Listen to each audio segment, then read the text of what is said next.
हे अनंत कोटि ब्रह्मांड नाथ मणिमा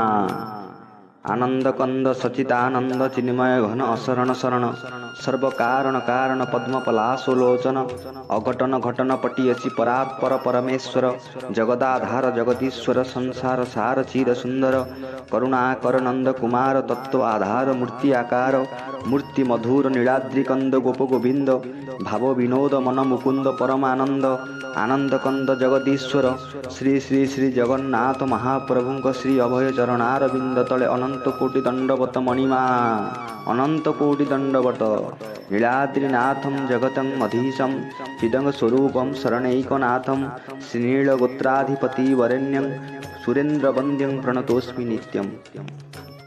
अणसर घरे थिला आज बाहर हिला अणसर घरे